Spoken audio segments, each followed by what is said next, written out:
ಭಾರತದ ಇತಿಹಾಸದಲ್ಲಿ ಅನೇಕ ಬಲಿಷ್ಠ ಕೋಟೆಗಳು ಯುದ್ಧದ ಹೊಡೆತಕ್ಕೆ ನೆಲಸಮವಾಗಿವೆ. ಆದರೆ ಒಂದು ಕೋಟೆ ಮಾತ್ರ ಶತಮಾನಗಳ ದಾಳಿಗಳನ್ನ ಎದುರಿಸಿಕೊಂಡು ಎಂದಿಗೂ ಗಟ್ಟಿಯಾಗಿ ನಿಂತಿದೆ. ಶತ್ರು ಸೇನೆಗಳು ಮುತ್ತಿಗೆ ಹಾಕಿದುವು, ತೋಪುಗಳನ್ನ ಬಳಕೆ ಮಾಡಿದ್ವು, ಅನೇಕ ಬಾರಿ ದಾಳಿ ನಡೆಸಿದವು. ಆದರೂ ಕೂಡ ಈ ಕೋಟೆಯನ್ನ ಸಂಪೂರ್ಣ ಯುದ್ಧದಿಂದ ಗೆಲ್ಲಲು ಯಾರಿಗೂ ಸಾಧ್ಯವಾಗಲಿಲ್ಲ. ಆ ಕೋಟೆ ದಕ್ಷಿಣ ಭಾರತದ ಹೃದಯ ಭಾಗದಲ್ಲಿರುವ ಬೀದರ್ ಕೋಟೆ.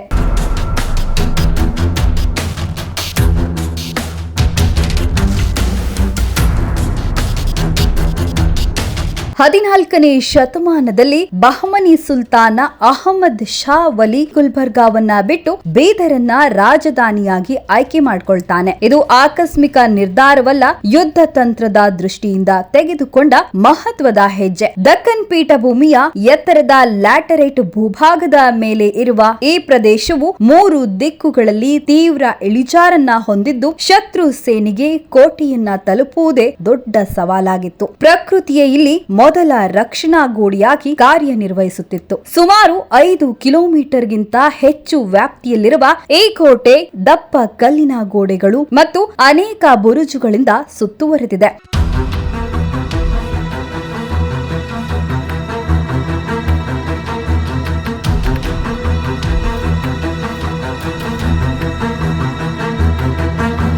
ಆದರೆ ಇದರ ನಿಜವಾದ ಶಕ್ತಿ ಗೋಡೆಗಳಲ್ಲಿ ಮಾತ್ರವಲ್ಲ, ನೀರಿನಿಂದ ತುಂಬಿದ ಕಂದಕಗಳಲ್ಲಿ ಅಡಗಿದೆ. ಈ ಕಂದಕಗಳು ಒಂದೇ ರೀತಿಯಲ್ಲ, ಕೆಲವೆಡೆ ಆಳ, ಕೆಲವೆಡೆ ಅಗಲ ಮತ್ತು ಕೆಲವೆಡೆ ತೀವ್ರ ಇಳಿಜಾರು. ಹೀಗಾಗಿ ಒಂದೇ ತಂತ್ರವನ್ನ ಬಳಸಿಕೊಂಡು ದಾಳಿ ಮಾಡಲು ಶತ್ರುಗಳಿಗೆ ಸಾಧ್ಯವಾಗ್ತಾ ಇರಲಿಲ್ಲ. ಈ ಕಂದಕಗಳು ಸದಾ ನೀರಿನಿಂದ ತುಂಬಿರುವುದಕ್ಕೆ ಕಾರಣ ಕೋಟೆಯೊಳಗಿನ ಕರೇಜ್ ಜಲ ವ್ಯವಸ್ಥೆ. ಭೂಗರ್ಭದೊಳಗೆ ಸಾಗುವ ಈ ನೀರಿನ ಜಾಲವು ಕೇವಲ ಕುಡಿಯುವ ನೀರನ್ನೇ ಅಲ್ಲ, ಕಂದಕಗಳನ್ನ ಕೂಡ ತುಂಬಿಸುತ್ತಿತ್ತು. ನೀರಿನ ಆಳವನ್ನ ಅಂದಾಜಿಸಲು ಸಾಧ್ಯವಾಗದೆ ಕುದುರೆಗಳು, ಆನೆಗಳು ಮತ್ತು ಸೈನಿಕರು ಮುಳುಗುವ ಅಪಾಯ ಹೆಚ್ಚಾಗ್ತಾ ಇತ್ತು. ಜನಪದ ಕಥೆಗಳ ಪ್ರಕಾರ ಈ ಕಂದಕಗಳಲ್ಲಿ ಮೊಸಳೆಗಳನ್ನ ಬಿಡಲಾಗ್ತಾ ಇತ್ತು ಎಂಬ ನಂಬಿಕೆಯೂ ಇದೆ.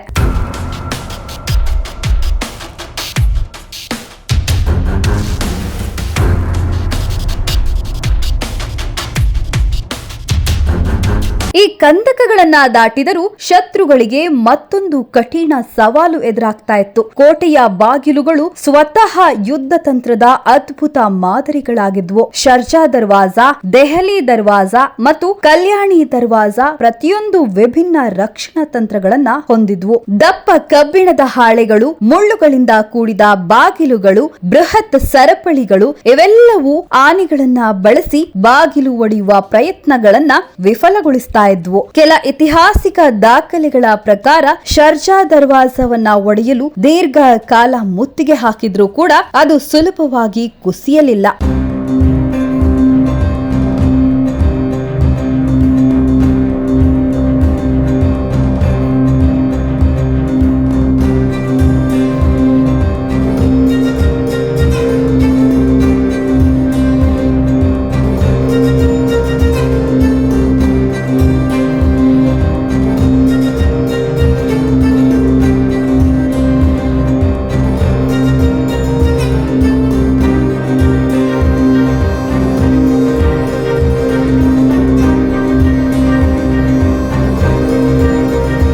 ಕೋಟೆಯೊಳಗೆ ಪ್ರವೇಶಿಸುವ ದಾರಿ ನೇರವಾಗಿರಲಿಲ್ಲ. ಅಂಕುಡೊಂಕಾಗಿ ತಿರುಗುತ್ತಾ ಹೋಗುವ ಈ ದಾರಿಗಳು ಶತ್ರುಗಳ ವೇಗವನ್ನ ಕಡಿಮೆ ಮಾಡುತ್ತಾ ಇತ್ತು. ಈ ಸಣ್ಣ ಮಾರ್ಗಗಳು ಯುದ್ಧದ ಸಮಯದಲ್ಲಿ ಅಪಾಯಕಾರಿ ವಲಯಗಳಾಗಿ ಮಾರ್ಪಟ್ಟು ಮೇಲಿನಿಂದ ಬಾಣ ಮತ್ತು ತೋಪುಗಳಿಂದ ದಾಳಿ ಮಾಡಲು ಅನುಕೂಲವಾಗುತ್ತಿತ್ತು. ಈ ಸಮಗ್ರ ರಕ್ಷಣಾ ವ್ಯವಸ್ಥೆಯ ಕಾರಣದಿಂದಲೇ ವಿಜಯನಗರ ಮತ್ತು ಮೊಘಲ್ ಸೇನೆಗಳಿಗೂ ಈ ಕೋಟೆಯನ್ನ ನೇರ ಯುದ್ಧದಲ್ಲಿ ಸಂಪೂರ್ಣವಾಗಿ ಗೆಲ್ಲಲು ಸಾಧ್ಯವಾಗಲಿಲ್ಲ ಎಂಬುದು ಇದರ ವಿಶೇಷತೆ.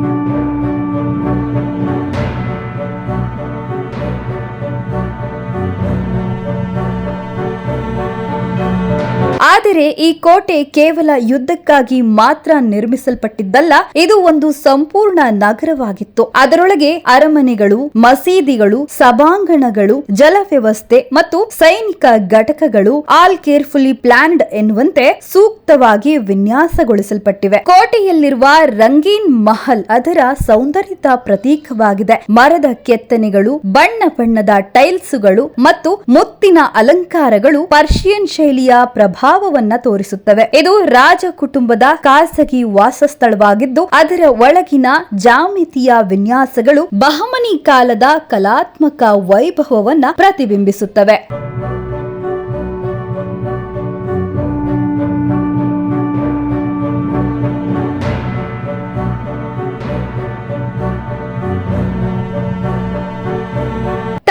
ಮಹಲ್ ಕೋಟೆಯ ರಾಜಕೀಯ ಹೃದಯವಾಗಿತ್ತು. ಇಲ್ಲಿ ಸುಲ್ತಾನರು ತಮ್ಮ ಸಿಂಹಾಸನದಲ್ಲಿ ಕೂತು ಆಡಳಿತ ನಡೆಸುತ್ತಿದ್ರು. ವಿಶಾಲ ಸಭಾಂಗಣ, ಒಳಗಿನ ಕೊಠಡಿಗಳು ಮತ್ತು ಹಮಾಮ್ ವ್ಯವಸ್ಥೆಗಳು ಇದರ ಮಹತ್ವವನ್ನ ತೋರಿಸುತ್ತವೆ. ಇಲ್ಲಿ ತೆಗೆದುಕೊಳ್ಳಲಾದ ತೀರ್ಮಾನಗಳು ಇಡೀ ಸಾಮ್ರಾಜ್ಯದ ಭವಿಷ್ಯವನ್ನ ರೂಪಿಸುತ್ತಿದ್ವು.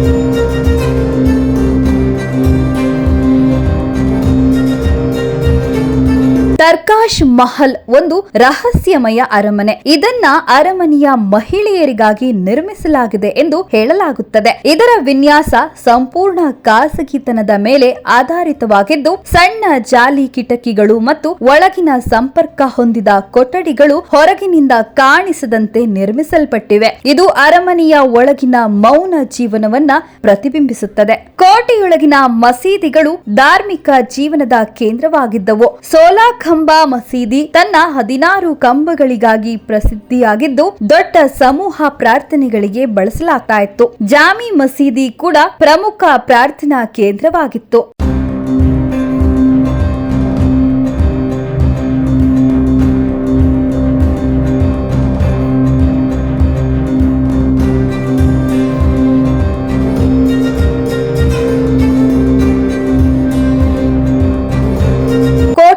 ಮಹಲ್ ಕಾರ್ಯಪರ ಕಟ್ಟಡವಾಗಿದ್ದು, ಶಸ್ತ್ರಾಸ್ತ್ರಗಳ ಸಂಗ್ರಹಣೆಗಾಗಿ ಬಳಸಲಾಗುತ್ತಿತ್ತು.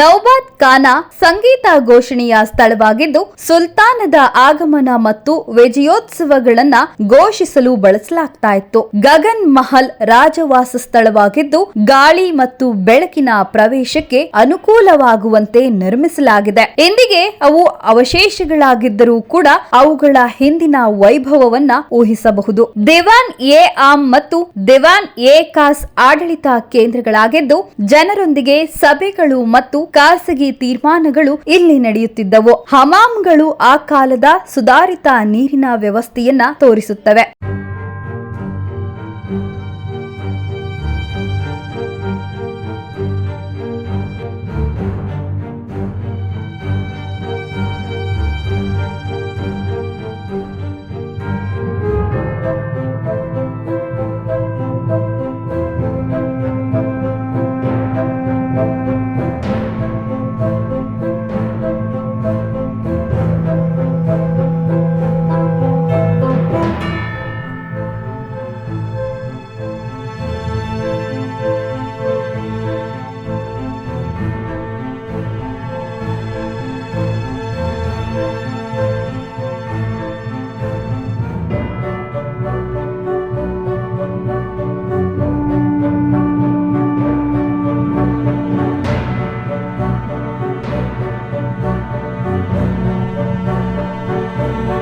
ಈ ಕೋಟೆ ಕೋಟೆಯ ಜಲವ್ಯವಸ್ಥೆ ಅತ್ಯಂತ ಅದ್ಭುತ ಎಂಜಿನಿಯರಿಂಗ್ ಮಾದರಿಯಾಗಿದೆ. ಕರೇಜ್ ವ್ಯವಸ್ಥೆ ಭೂಗರ್ಭದೊಳಗಿನ ನೀರನ್ನ ಸಾಗಿಸುವ ಪರ್ಷಿಯನ್ ತಂತ್ರಜ್ಞಾನವಾಗಿದ್ದು ಗುರುತ್ವಾಕರ್ಷಣದ ಬಲದ ಮೇಲೆ ಕಾರ್ಯನಿರ್ವಹಿಸುತ್ತಿತ್ತು. ಯಾವುದೇ ಯಂತ್ರಗಳ ಅಗತ್ಯವಿಲ್ಲದೆ ನೀರನ್ನ ನಗರಕ್ಕೆ ತಲುಪಿಸುವ ಈ ವ್ಯವಸ್ಥೆ ಶತಮಾನಗಳ ಕಾಲ ನಿರಂತರವಾಗಿ ಕಾರ್ಯನಿರ್ವಹಿಸಿತು. ಬೀದರ್ ಕೋಟೆ ಒಂದು ಸಂಪೂರ್ಣ ಸೈನಿಕ ಮತ್ತು ಕೈಗಾರಿಕಾ ಕೇಂದ್ರವಾಗಿತ್ತು. ಇಲ್ಲಿ ಮದ್ದು ತಯಾರಿಕೆ ಮತ್ತು ಶಸ್ತ್ರಾಸ್ತ್ರ ಸಂಗ್ರಹಣೆ ವ್ಯವಸ್ಥಿತವಾಗಿ ನಡೆಯುತ್ತಿತ್ತು. ಗಂಧಕ, ಚಾರ್ಕೋಲ್ ಮತ್ತು ಸಾಲ್ಟ್ ಪೀಟರ್ ಬಳಸಿ ಗನ್ ಪೌಡರ್ ಗಳನ್ನ ತಯಾರಿಸಲಾಗ್ತಾ ಇತ್ತು. ಇದಕ್ಕಾಗಿ ವಿಶೇಷವಾಗಿ ದಪ್ಪ ಗೋಡೆಗಳ ಕೊಠಡಿಗಳನ್ನ ನಿರ್ಮಿಸಲಾಗಿದ್ದು ಸುರಕ್ಷತೆ ಮತ್ತು ತಾಪಮಾನ ನಿಯಂತ್ರಣಕ್ಕೆ ಹೆಚ್ಚಿನ ಮಹತ್ವ ನೀಡಲಾಗಿತ್ತು. ಬುರುಜುಗಳ ಮೇಲೆ ಅಳವಡಿಸಲಾದ ತೋಪುಗಳು ದೂರದ ಮತ್ತು ಸಮೀಪದ ದಾಳಿಗಳಿಗೆ ಅನುಕೂಲವಾಗುವಂತೆ ವ್ಯವಸ್ಥಿತವಾಗಿ ಇಡಲಾಗಿದ್ವು. ಕೋಟೆಯೊಳಗಿನ ರಹಸ್ಯ ಸುರಂಗಗಳು ಮತ್ತು ತಹಖಾನೆಗಳು ಇನ್ನಷ್ಟು ಕುತೂಹಲವನ್ನ ಹುಟ್ಟಿಸುತ್ತವೆ. ಅವು ಆಹಾರ ಮತ್ತು ಮದ್ದು ಸಂಗ್ರಹಣೆ ಜೊತೆಗೆ ತುರ್ತು ಪರಿಸ್ಥಿತಿಯಲ್ಲೂ ಪಲಾಯನ ಮಾರ್ಗಗಳಾಗಿ ಬಳಸಲ್ಪಟ್ಟಿರಬಹುದು. ಕೆಲವು ಜನಪದ ಕಥೆಗಳ ಪ್ರಕಾರ ಈ ಸುರಂಗಗಳು ದೂರದ ಸ್ಥಳಗಳವರೆಗೆ ಸಾಗುತ್ತವೆ ಎನ್ನಲಾಗುತ್ತದೆ. ಚಂಡಾಳ ಚೌಕಡಿ ಎಂಬ ಭಯಾನಕ ಕಥೆಯು ಇಲ್ಲಿ ಪ್ರಸಿದ್ಧವಾಗಿದ್ದು ಇದು ಯಾತನಾ ಸ್ಥಳವಾಗಿರಬಹುದು ಎಂಬ ನಂಬಿಕೆ ಇದ್ದರೂ ಸ್ಪಷ್ಟ ಪುರಾವೆಗಳು ಲಭ್ಯವಿಲ್ಲ.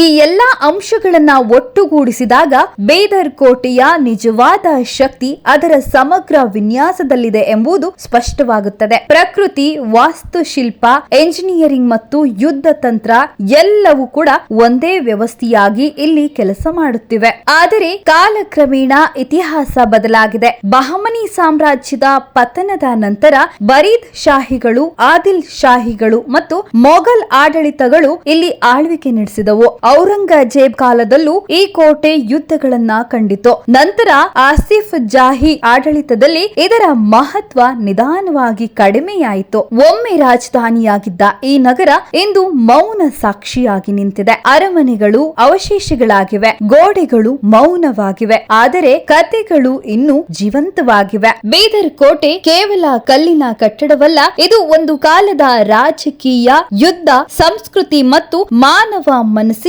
ಆಳದ ಕತೆ. ನೀವು ಬೀದರ್ಗೆ ಭೇಟಿ ನೀಡಿದಾಗ ಈ ಐತಿಹಾಸಿಕ ಕೋಟೆ ನೋಡೋದನ್ನ ಮರಿಬೇಡಿ. ಈ ವಿಡಿಯೋ ಇಷ್ಟವಾಗಿದ್ರೆ ನಿಮ್ಮ ಸ್ನೇಹಿತರೊಂದಿಗೆ ಮರೆಯದೆ ಶೇರ್ ಮಾಡಿ.